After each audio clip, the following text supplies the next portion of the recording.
Ruth 1, del 1 al 18. Amén. Me dicen cuando ya la tengan. Aleluya. Amén. Amén. Vamos a leer la palabra en el nombre del Padre, del Hijo y del Espíritu Santo. Amén. Aconteció en los días que gobernaban los jueces, que hubo hambre en la tierra, y un varón de Belén de Judá fue a morar en los campos de Moab, él y su mujer, y 2 hijos suyos. El nombre de aquel varón era Elimelech, y el de su mujer Noemí. Y los nombres de sus hijos eran Malón y Kelión, efrateos de Belén de Judá.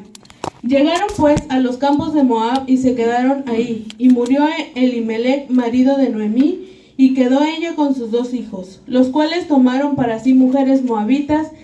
El nombre de una era Orfa y el nombre de la otra Ruth. Y habitaron allí unos 10 años. Y murieron también los 2, Malón y Kelión, quedando así la mujer desamparada de sus 2 hijos y de su marido. Entonces se levantó con sus nueras y regresó de los campos de Moab, porque oyó en el campo de Moab que Jehová había visitado a su pueblo para darles pan.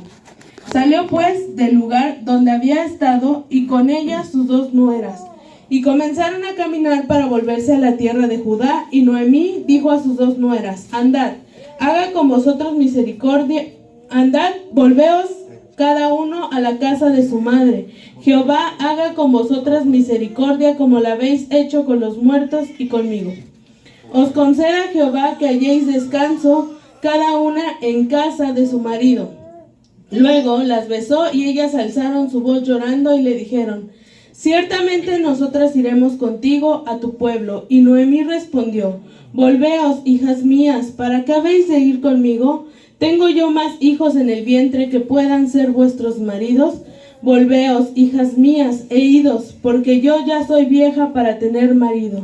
Y aunque dijese: esperanza tengo, y esta noche estuviese con marido, y aún diese a luz hijos, ¿habíais vosotras de esperarlos hasta que fuesen grandes? ¿Habíais de quedaros sin casar por amor a ellos? No, hijas mías, que mayor amargura tengo yo que vosotras, pues la mano de Jehová ha salido contra mí. Y ellas alzaron otra vez su voz y lloraron. Y Orfa besó a su suegra, mas Ruth se quedó con ella. Y Noemí dijo: he aquí tu cuñada se ha vuelto a su pueblo y a sus dioses, vuélvete tú tras ella. Respondió Ruth: no me ruegues que te deje y me aparte de ti, porque a donde quiera que tú fueres, iré yo, y a donde quiera que vivieres, viviré. Tu pueblo será mi pueblo, y tu Dios mi Dios. Donde tú murieres, moriré yo, y ahí seré sepultada. Y así me haga Jehová, y aún me añada, que solo la muerte hará separación entre nosotras 2. Y viéndolo a mí, que estaba tan resuelta a ir con ella, no dijo más. Señor, te doy las gracias por poder estar aquí, Padre. Te pido que uses mi boca para que seas tú hablando y no yo, Señor. Sé que esta es tu palabra y no es mía. Yo no puedo hacer nada si tú no tienes misericordia, Señor. Te doy las gracias en el nombre de Jesús. Amén. Bueno, hermanos, vamos a ponernos rápidamente en un contexto histórico de esta palabra de Ruth. Y primero vamos a empezar con la genealogía de Ruth. Ruth venía del pueblo de los moabitas. Los moabitas eran un pueblo malvado y perverso que había surgido a raíz de una relación de incesto de Lot con sus hijas. Sus hijas emborrachan a su padre y a través de eso tienen relaciones con él y quedan embarazadas. Entonces la mayor es la que tiene a su hijo Moab, y de ahí viene el pueblo de los moabitas. Entonces desde sus inicios el pueblo de Moab se formó desde la perversión, desde la maldad, desde el inicio. Ruth viene de ese pueblo, de un pueblo de perversión, donde adoraban a dioses como Quemos y como Baal-peor, que también es conocido como Moloch. A este dios, el pueblo de Moab le daba en ofrenda a bebés recién nacidos y los quemaban. Entonces, imagínense que el pueblo de Israel estuviera en Moab, donde había tal idolatría. También este pueblo hacía ritos sexuales obscenos delante de la imagen de Moloch y era parte de la adoración a ese dios. A ese grado llegan las personas cuando no conocen de Dios. A ese grado llega la idolatría. Amén. Ahora, la historia de Ruth nos dice que esta historia surgió en el tiempo de los jueces. Un libro antes de Ruth tenemos el libro de los jueces. Y si usted lee ese libro, podemos ver a Israel constantemente yéndose tras ídolos y constantemente dejando a Jehová, el Dios Todopoderoso, y pervirtiéndose junto con los demás. En este tiempo Dios les daba jueces y ellos seguían un tiempo el buen camino, y después de que moría el juez volvían otra vez a hacer lo malo delante de Dios. Vamos a Jueces capítulo 2, versículo 11 al 19,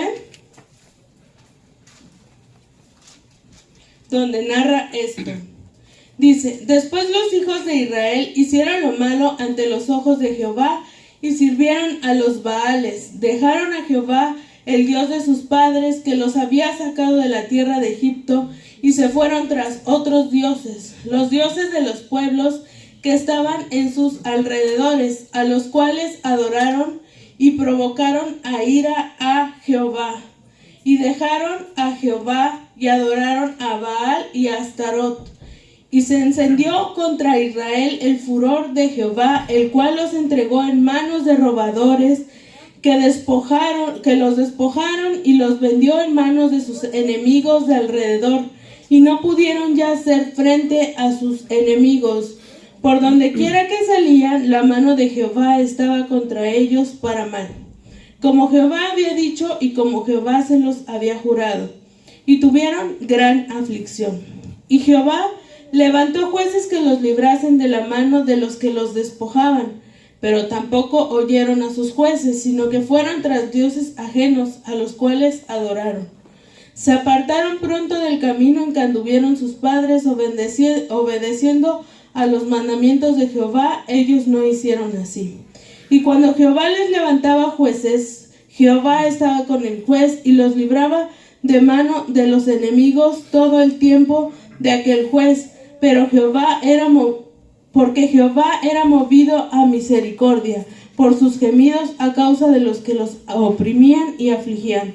Mas acontecía que al morir el juez, ellos volvían atrás y se corrompían más que sus padres, siguiendo dioses ajenos para servirles e inclinándose delante de ellos, y no se apartaban de sus obras ni de su obstinado camino.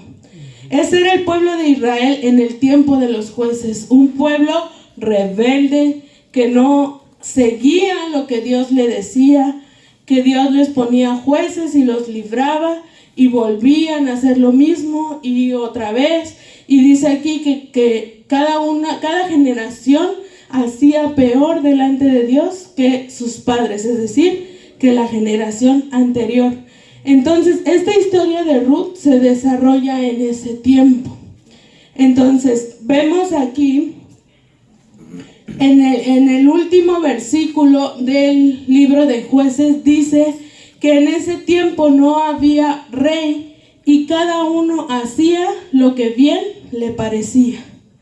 Entonces, aquí Ruth nos da el contexto de qué iba a suceder, de qué estaba sucediendo en Israel en este tiempo.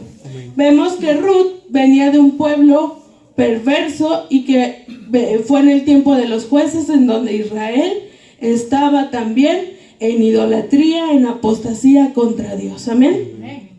Y vemos que Elimelech toma a su familia y sale de Israel, de Belén exactamente, hacia Moab.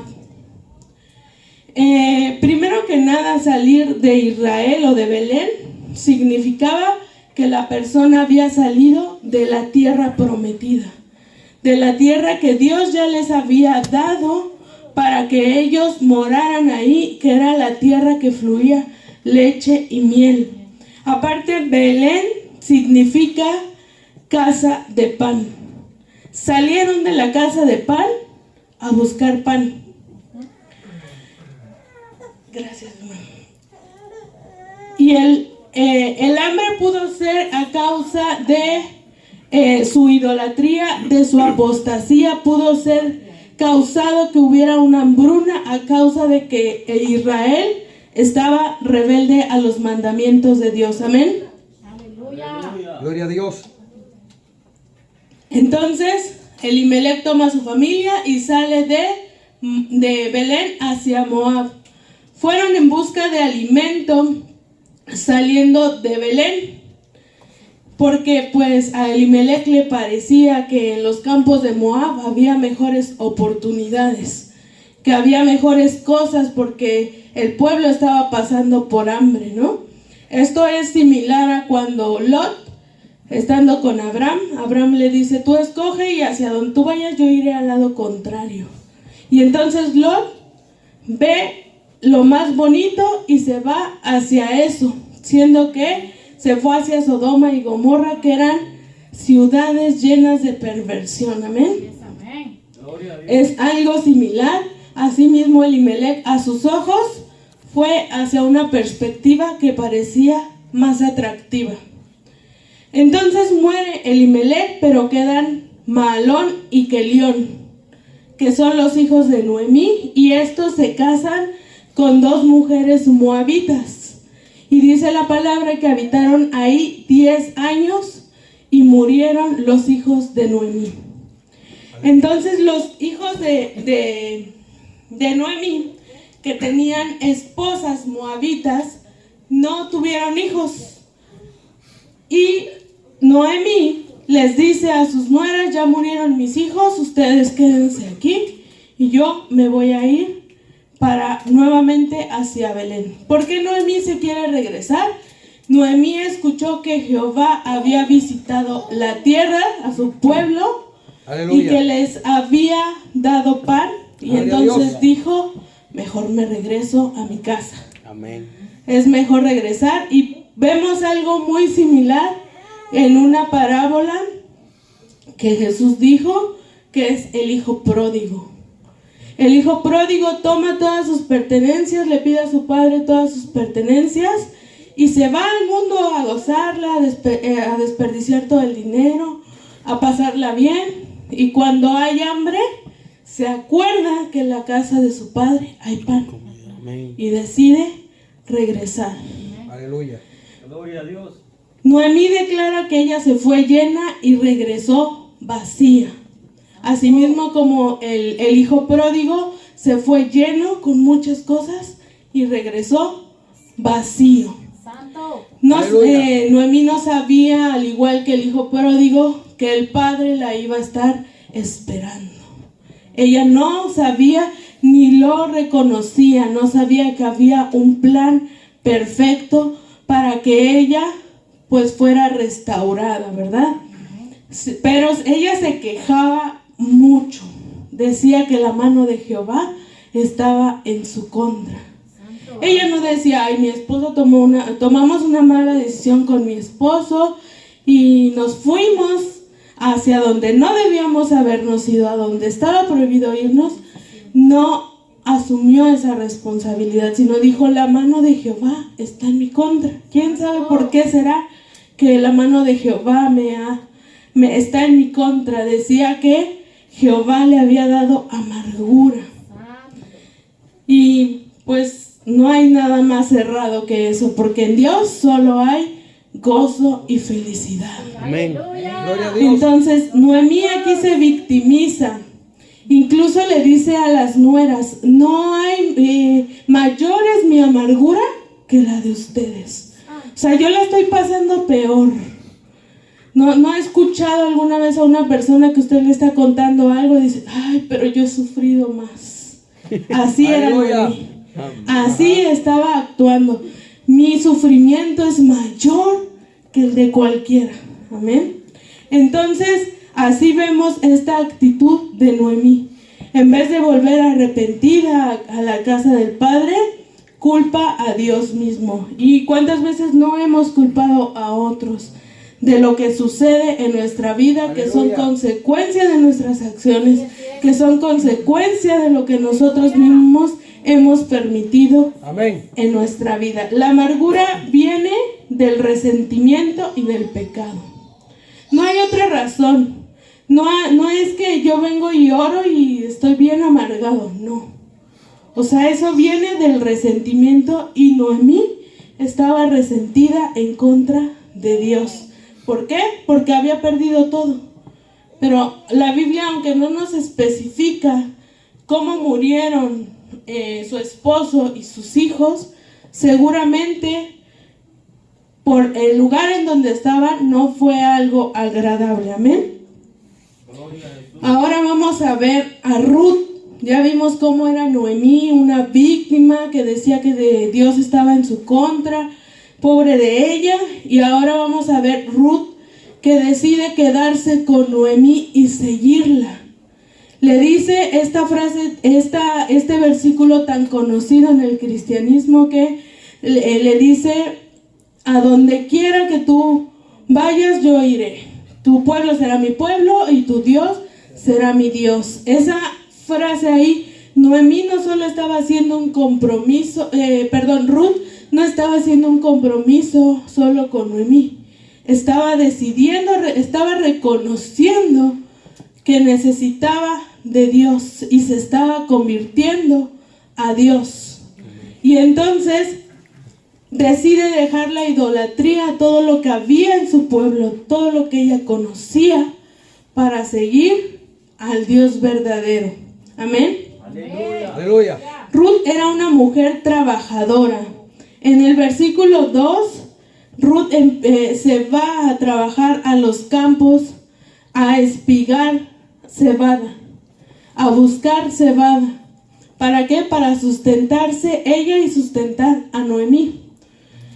También era una mujer que daba buen testimonio. En el capítulo 2, versículos 6 y 7, cuando llega Boaz al campo donde estaba trabajando Ruth, le pregunta a su siervo que quién era esa mujer, y él le dice que era una mujer que le había pedido que si podía recoger las semillas, pero que era una mujer que ni siquiera había descansado. Es decir, que era una mujer trabajadora, esforzada para llevar el sustento a su casa. Entonces eso daba buen testimonio de Ruth. Amén. Conoce a Boaz y Boaz la bendice. En el capítulo 2, Boaz la bendice porque escuchó lo que ella había hecho. Escuchó que Ruth había dejado todo lo que ella conocía para ir con Noemí y para convertirse al Dios verdadero. Amén.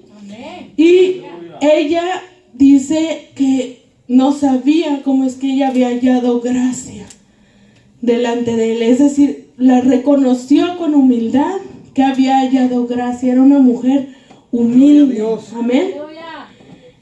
Ruth llega y le cuenta a Noemí lo que había pasado con Boaz, y Noemí le dice que le haga caso a lo que Boaz le dijo. Boaz le dijo que no se fuera a otros campos, que siguiera a sus siervas a donde ellas cosecharan, que ahí Ruth podía cosechar.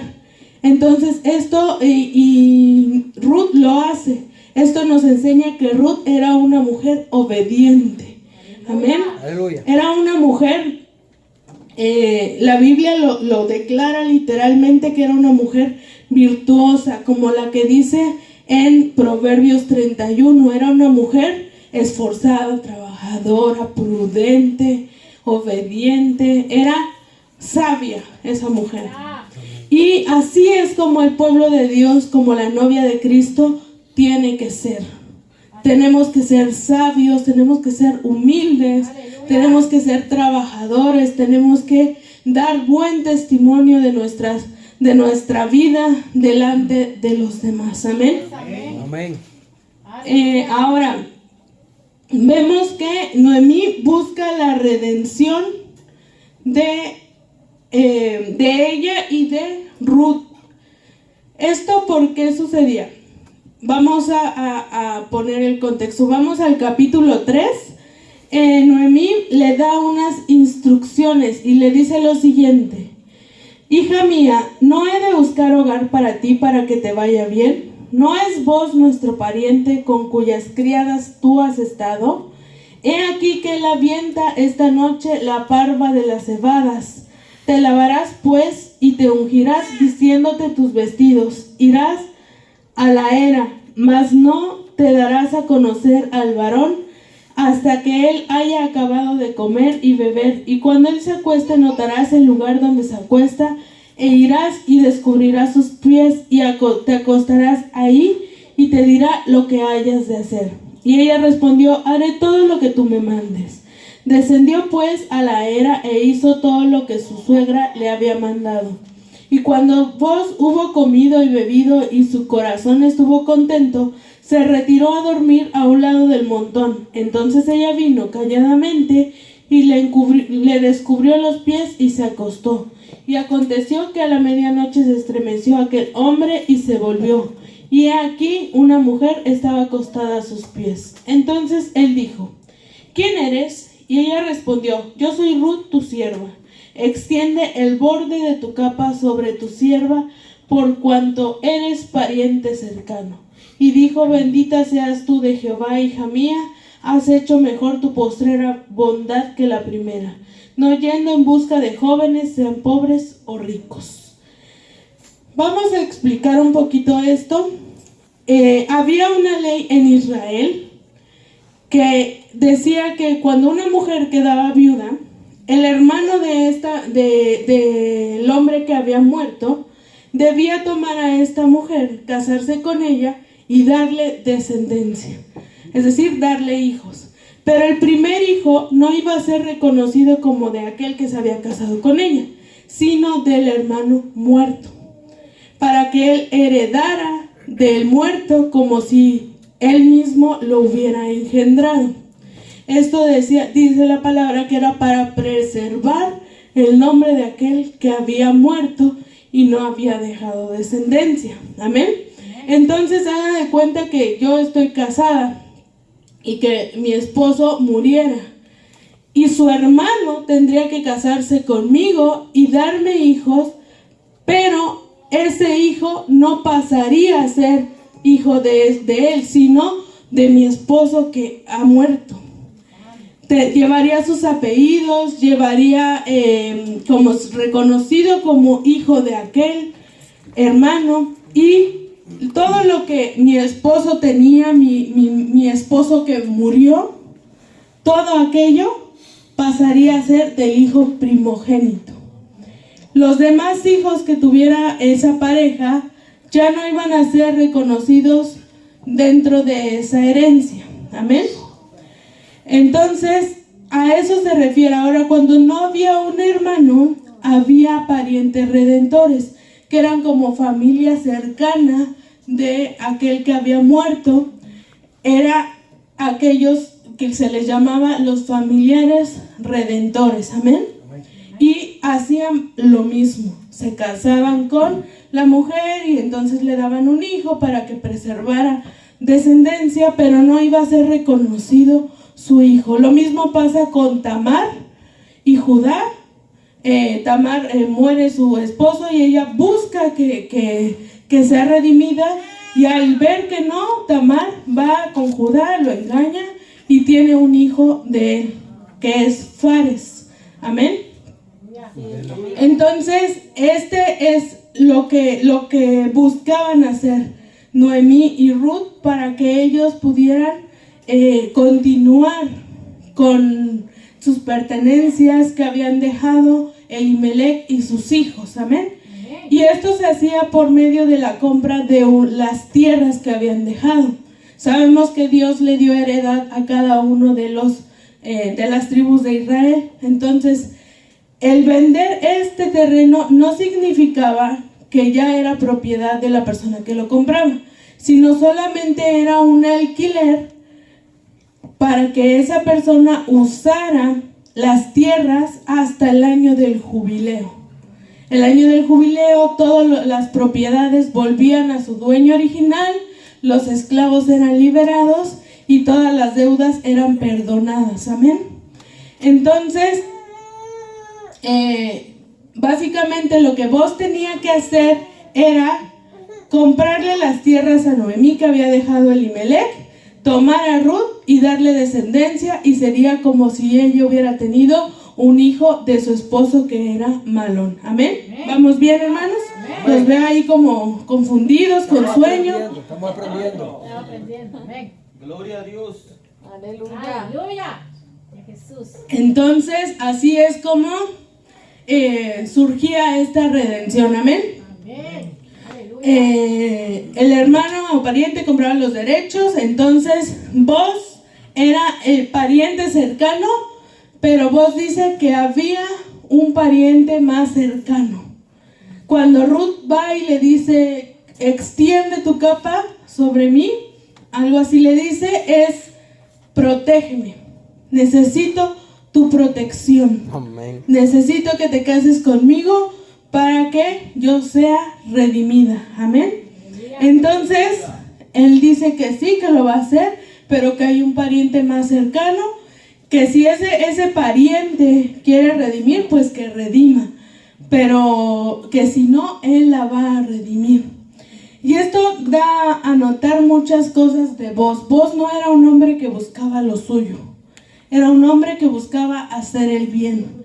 Porque él pudo haber hecho muchas cosas mal para casarse con Ruth, porque era una mujer hermosa, era una mujer virtuosa, y él ya era un hombre grande. Por eso le dice aquí que ella podría ir en busca de maridos jóvenes, pero ha hecho bien al querer ser redimida correctamente. Amén.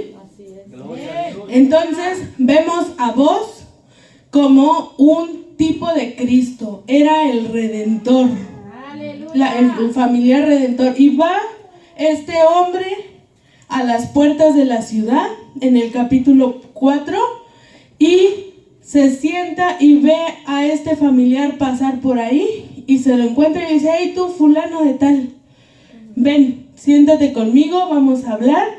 Y entonces le presenta esto, Noemí ha llegado y quiere vender las tierras que eran de Elimelec, y él le dice, ¿vas a redimir? Es decir, ¿vas a comprar esa tierra? Y él le dice, sí, voy a redimir. Y entonces ahí Boaz inteligentemente le dice, bueno, ya que vas a redimir, también te vas a tener que casar con Ruth, que es una moabita, pero le pone anticipadamente, te vas a tener que casar con la moabita, para que dijera que no, yo me imagino. Entonces este pariente dice, no, así no me conviene la cosa, así no me gusta, no es agradable, porque mi heredad no va a recibir lo mismo, es decir, mis hijos después del primogénito no van a recibir lo mismo, y ellos, el primogénito va a ser hijo de Malón, va a ser reconocido como su hijo, entonces mejor ahí la dejamos. Entonces Boaz, Aleluya, dice, entonces yo voy a redimir. Y cierran el trato y Boaz se casa con Ruth y la redime. Entonces vemos aquí que, como les decía, Boaz es una figura de Cristo, un tipo de Cristo, es decir, era sombra de lo que Cristo iba a hacer por nosotros. Amén. Él paga un precio para redimir a Ruth y a Noemí. Amén. No buscando lo propio, sino el beneficio de otros. Amén. Aleluya. Ruth y Boaz se casaron y engendraron a Obed. Y oh sorpresa, Obed es el padre de Isaí, Isaí padre de David. Y aquel fulano, así lo menciona la Biblia, el fulano es como una expresión de un cualquiera, cualquier persona. El fulano que no quiso redimir, que quería conservar su heredad, es decir, su nombre que fuera recordado, aquí es mencionado como fulano. Y Boaz, que no buscaba ser reconocido sino hacer el bien, es recordado en la Biblia como el redentor de Ruth. Amén. Entonces se cumple la promesa del Mesías a través de una situación complicada de una mujer que renegaba porque decía que Jehová estaba en su contra, que es Noemí, y de una mujer extranjera que venía de un pueblo perverso, que es Ruth. Y ahí viene la genealogía de Cristo. Aleluya. Ruth nos muestra además la salvación que iba a ser, que también iba a tener salvación el pueblo que no era judío. Así que a través de esta redención, esta mujer alcanzó misericordia de Dios. Amén. Ahora es algo interesante ver cómo la amargura de Noemí fue arrancada. Esta mujer venía del pueblo de Moab amargada. Literalmente, cuando llega al pueblo, cuando regresa a Belén, las vecinas, las mujeres del pueblo decían: ahí viene Noemí, que su significado es como dichosa, dulzura, algo así. Y ella dice: no, ya no me llamen así, díganme Mara, porque soy amarga, estoy amargada, estoy mal por todo lo que me ha sucedido. No le había dicho el nombre de esta predicación. Esta predicación se llama El mundo te da amargura, pero Cristo te da felicidad y redención. Amén. Entonces ella viene del mundo de estar perdida, de estar mal, y viene aquí vacía de nuevo a su pueblo, y resulta que su amargura es quitada. Deja de estar así diciendo que Jehová estaba en su contra. Cuando Ruth llega y le cuenta que había trabajado en el campo de Boz, le dice que bendito sea él. Bendito, le dice literalmente, sea él bendito de Jehová, pues no ha rehusado a los vivos la benevolencia que tuvo para los que han muerto. Ahí no estaba hablando Ruth de Boz, estaba hablando de Jehová. Estaba reconociendo que Jehová, que el Señor, no había rehusado a los vivos la benevolencia que tuvo para los que habían muerto. Es decir, empieza a reconocer nuevamente que Dios era bueno y que sus acciones eran perfectas, y que aunque ella no estaba viendo que Dios estaba obrando, Dios estaba haciendo algo. Amén. Vemos en el libro de Ruth, es interesante que es mencionado Dios en algunas ocasiones, pero no se ve como en otros libros a Dios literalmente actuando o diciendo: voy a hacer esto, te prometo que voy a hacer aquello, te voy a librar de esto. Él lo hace, y lo hace en silencio total. No obtienen literalmente o textualmente de Dios la palabra, sino que empiezan a darse cuenta de todo lo que Dios hace a través de cómo empiezan a ser redimidas. Amén. Entonces, ahí recuerda Noemí que Dios es benevolente. A veces nos olvidamos de que Dios es benevolente, que su voluntad es buena y es perfecta y es agradable, que Él es inteligente, que Él es sabio y que Él no nos va a dar algo para mal. Aleluya. Noemí se fue, y a lo mejor si hubiera prosperado mucho en Moab y no se hubiera muerto su esposo y sus hijos, nunca hubiera vuelto a Belén. A lo mejor si Noemí hubiera tenido todo, o si no hubiera pasado por esas desgracias, Ruth no hubiera conocido al Dios verdadero. A lo mejor se hubieran ido en pos de sus dioses vanos y hubieran adorado a esos dioses, y no hubiera habido una salvación, y entonces Ruth no hubiera aparecido en la genealogía de Cristo. Así es. Los planes de Dios son perfectos. Amén. Su tiempo es perfecto. Todo lo que hace Dios es perfecto. Todo. No hay cosa que se salga del control de Dios. Amén.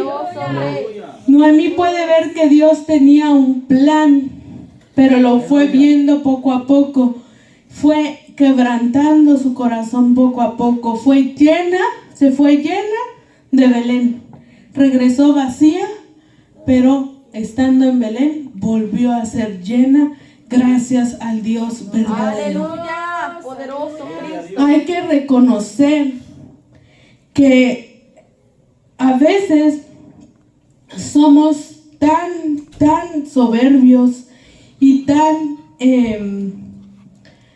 soberbios que no tenemos ninguna humildad en nosotros, que creemos que merecemos todo lo bueno y creemos que actuamos bien cuando estamos actuando mal, y creemos que aún así, cuando nos sucede algo que no es solamente castigo de Dios, sino es consecuencia de nuestras acciones, no lo queremos recibir.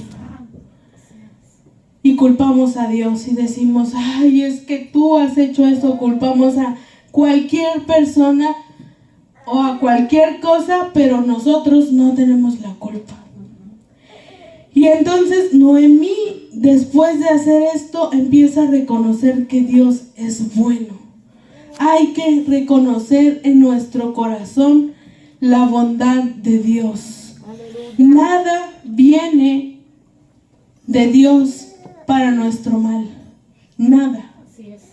Todo lo hace Él para guiarnos. Ahora, Aleluya. cuando a veces Dios permite, por ejemplo, cuando Israel se iba en pos de otros dioses, lo que Dios hacía era quitarle el cerco que tenía. Porque el pueblo de Israel estaba cercado cuando estaban ahí en adoración a Dios y nadie los podía tocar. Pero cuando se iban en pos de otros dioses, Dios solamente lo que hacía era retirar el cerco que tenían, y entonces ahí se daban cuenta que solos no podían contra sus enemigos.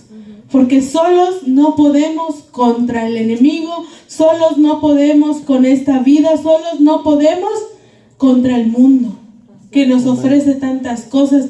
Como Moab parecía en ese momento para Noemí y para su esposo, parecía mejor, pero ahí hicieron caso a eso porque no estaban dentro de la tierra prometida, no estaban dentro de Dios. Hacían lo que bien les parecía porque no tenían un rey. Y a través de esta mujer, de Ruth, fíjense la ironía. Noemí estaba amargada, pero Ruth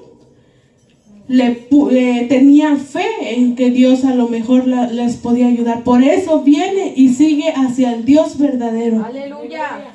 Y ahí, así mismo, nosotros tenemos que ir hacia el Dios verdadero. Amén. El Dios que tiene el control sobre todas las cosas. Amén. Nosotros tenemos que venir a Cristo en todo momento.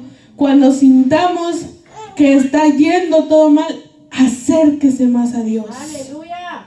¿Por qué? Porque si empezamos así como que, híjoles, en el mundo me iba mejor, en el mundo me iba mejor, en el mundo me iba mejor, y lo único que va a suceder es que se va a ir para el mundo y se va a perder.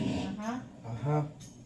Entonces siempre recuerde que Dios es perfecto. Y cuando veamos estas situaciones hay que, Señor, ¿qué me quieres enseñar? ¿Qué estoy haciendo mal? ¿Qué me quieres enseñar a través de esto? Amén. ¿Qué puedo hacer? ¿Por qué estoy pasando por esto? A lo mejor no me he dado cuenta, pero tú lo sabes. Ayúdame. Aleluya.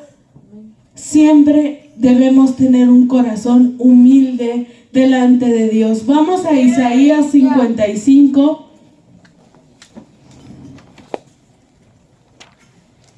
Gloria a Dios. Isaías 55, versículo 8 y 9. Amén. Amén. Dice lo siguiente: porque mis pensamientos no son vuestros pensamientos, ni vuestros caminos mis caminos, dijo Jehová. Como son más altos los cielos que la tierra, así son mis caminos más altos que vuestros caminos, y mis pensamientos más que vuestros pensamientos. Los pensamientos de Dios van más allá de lo que usted y yo podemos ver, porque nuestra mente es muy limitada a lo que Dios puede ver. Usted y yo vemos de aquí hacia la pared, yo veo de aquí hacia la pared y hasta donde están ustedes, pero no puedo ver a través de la pared, no puedo ver lo que hay detrás de mí, no puedo ver lo que hay allá afuera. ¿Por qué? Porque mi vista está limitada. Pero Dios habita en la tierra, en todo. No hay nada que se escape del ojo de Dios.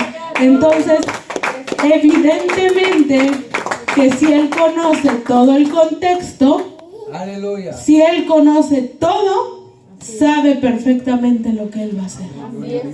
Así que, hermanos, los invito a que no dejen que ninguna amargura se siembre en su corazón. El mundo trae amargura, pero Dios nos da felicidad y redención. Amén. Espero que Dios haya hablado a sus corazones. Aleluya. Hasta aquí me ha ayudado Dios. Dios les bendiga, hermanos. Amén.